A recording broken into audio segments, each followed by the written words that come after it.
This module is going to cover OrgSync, which is a very important resource that we use in the Residence Life Department. There's a lot of different forms and files and resources on this website that we will use throughout the year to make sure that we completely fulfill the responsibilities of being on staff. So as you can see, this is the home page. If you've never logged into OrgSync, which all of you should have, because you should be part of the Res Life group, but if you haven't, this is what this is where you would start, and you would sign in with your email and password. So I already have signed in, and it should bring you to your community home, which kind of shows you the page of all the different different organizations you're a part of. If RA is in your homepage, you just go to organizations, and then you go to RAs, which is our group. And as you can see, this is the Department of Residential Life's homepage of the OrgSync. On here, you'll discover all the files and forms that you'll need throughout the year, and a lot of important information as well. So we're going to start with some of the important files that are going to show up. Here in files, probably the most important and the most common used file you're going to use is the roster. As in the duty module said, when you're on duty and you have a lockout, one of the first things you're going to do is check the updated roster to make sure that the person who is trying to get into the room actually lives in that room. So once you do that, you go to the Residence Life office or to a computer that you have around, and you can check the updated roster on there to ensure occupancy of the student. So what you do is you just click updated roster. It will download down here, and you open it up.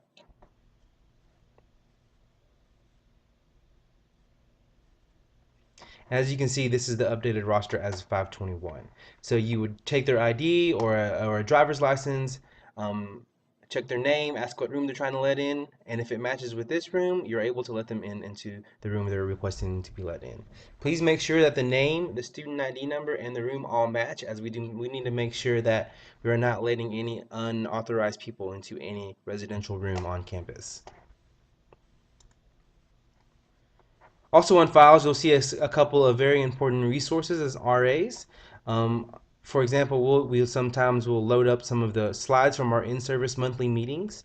Also on here are some things like the roommate contract, a roommate contract example, and some roommate mediation help.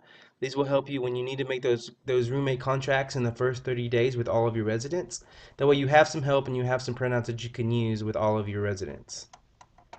There's also some things from here from student life stuff as things as orientation leader applications, large event forms. We don't really use these that often, but sometimes when student life does load up certain resources, they will show up here in files. Next, we're going to go over the important forms of OrgSync. To do that, you'll go over here to Forms and click Forms. And you'll notice there are a lot of forms here that are very important. Throughout the year, we'll load up new ones that are also needed, and also take away ones that aren't. One of the more important ones that you're going to use every day that you're on duty are what we call I-SPY reports. As the duty module said, I-SPY reports are used to report any damages, any missing furniture, or really any problems at the facilities and maintenance needs to know about. So what you would do is after you're done with your 2 rounds and you've taken detailed and thorough notes, you would come to OrgSync and fill out your I-SPY.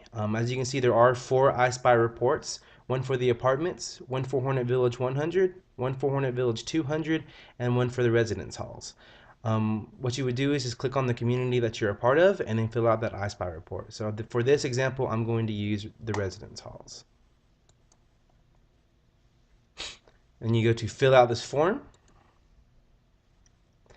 and it's pretty straightforward after that. As you can see, every form has each of the floors or buildings outlined, and what you would do is you would just go in there and fill out the problems or anything that you see. For example, let's say Hal had a dirty bathroom, a leak on the east side of Hal, and oops, I misspelled Hal, and a missing couch in the lobby. Like we said earlier, please make sure that you are very detailed and thorough in your I-SPY reports and in your and in all your notes, because this is very important to make sure that our halls are staying maintained, and then that we are aware of any problems that are occurring. If you're on a floor and nothing seems to be out of place, just make sure you put NA, because you do have to put something. Each one of these things are required, and if you don't put something in each box, it will not work. Once you're done, as you can see in the bottom, some additional instructions. You do not have to put work orders in. Tara Adams, who is the Assistant Director of Housing Operations, does those after she sees the I-SPY reports. And so make sure you don't put any work orders in, because that way we don't have double work orders going to maintenance. So once you're done and you feel like you have all of the things filled out, you just go to finish, and it will send it off to all the people who need to see it so they can put in the proper work orders. So that is an I-SPY report. The next form we're going to talk about is incident reports. Incident reports are used to really report any incident and to make sure that pro staff is aware of these incidents. These incidents could include noise complaints, could include roommate conflicts, could include any type of confrontation between residents. Really, any major incident that you feel is needed for us to know, please put this in there. And even if you don't think we need to know, it's better to be safe than sorry, and it's better for it to let us know about most things, and then instead of letting us find out about it later. So when you do have an incident, you just go to incident report. Once again, fill out this form, and it asks for a lot of details. Once again, please be as detailed as possible, as this will help us a lot in our judicial proceedings. It will help us a lot in follow up with the residents who are involved in these incidents. So the more detail that you can provide us, the better. First, you would put date of incident. You would put the date of course, the incident, which I'm just going to use today's date, which is the 28th. Time of incident, you can put whatever time it occurred. Location of incident, put the hall. Once again, be as specific as possible. So put hall, room 213. Incident reported by would be your name. Always of all, you put your name. Here I'm going to put test so people don't think this is a real incident.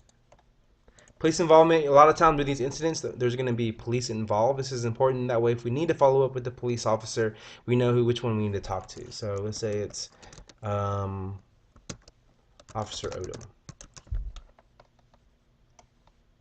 Odom. Individuals involved would be the residents or guests of the residents that are involved. So let's say Joe Doe, his phone number is 777-777-7777. Hal 312, and then his due 90. And here you would put the detailed description of the incident, everything that happened from the start to the end, and that way we really know what's going on. Once again, please be as detailed as possible. Next, this is did the students receive a disciplinary appointment notice? Oftentimes, we don't give these out during incidents, and instead the pro staff will just follow up with them. If you want to give one of those out, that would be good as well, but usually the pro staff will just follow up with an email or a phone call and set up an appointment after that. And then the bottom is any extra comments, anything else you think that we need to know about the incident. Once again, once you're done with that, you push finish, and then a copy of this will go out to all the pro staff so that we know what's going on with any incident on campus. The next form we're going to talk about is our programs forms. Throughout the year, you are required to do so many programs a semester, and these program forms help you keep yourself accountable, so you know what's going on, as well keeping your pro staff and your coordinators up to date about what kind of programs you're doing for your monthly program. So if you're doing an individual program, you would just go to individual program and click that. Click out fill out this form. And once again, please be as detailed as possible. You would do your title of the program, date of the program, time of the program, and location of the program are all important. This way, we can put it on our Google Calendar, and we know what's going on with your programs, and we know that you have something already planned, and we'll know exactly what's going on, and we can make sure the rest of the staff knows as well. Type of the program, we'll talk about the SP success model when training comes in August, but what you would do is just click basically the month that you're involved in, and then your event should match up with what the theme is. Describe the program, go into as much detail as possible. Tell us what's going on, what's the event, what's your goals, and really what's going to happen at the event. What do you have left in executing this program? If you have it planned, what else do you need to do to make sure the program goes smoothly? So you need to go shopping, advertise, and paint t-shirts. How will your program address the needs of your residents? We want our programs to be more than just a social hour and a party. We want them to be something of substance that our residents are getting something from. So just make sure you put something in here as well. They will learn how to register for classes. Advertising is a very important piece of our programs, and we want to know how you plan on advertising.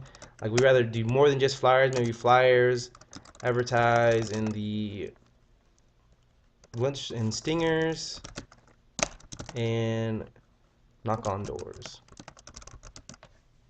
Important piece that a lot of people don't put in their program forms are flyers. It's important for you to upload your flyers, especially for your coordinators. That way they can print them out for you. That way they have them ready for you to advertise, as well as when they do their P-card statements later. They often need copies of flyers for their records. So make sure you do upload a flyer when you're submitting a program form. So your shopping list, how much money you plan to spend, and really what your budget is.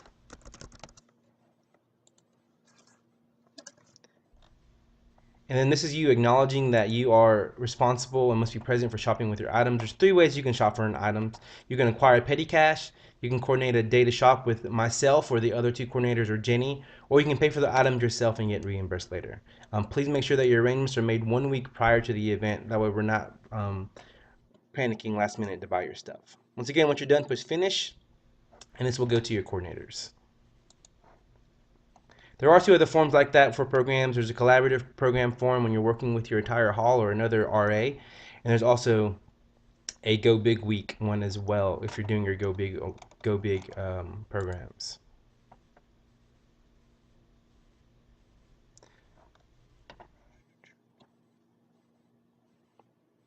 On here is also a calendar. I can kind of show you some things that are going on campus as well. There's also some photos of some older things. We plan to keep these more updated this year. People, that shows everybody that's a part of the group. So if you've ever looking for somebody and you want to email another member of the staff that you don't have their email address, you can come to OrgSync and find their email address on here.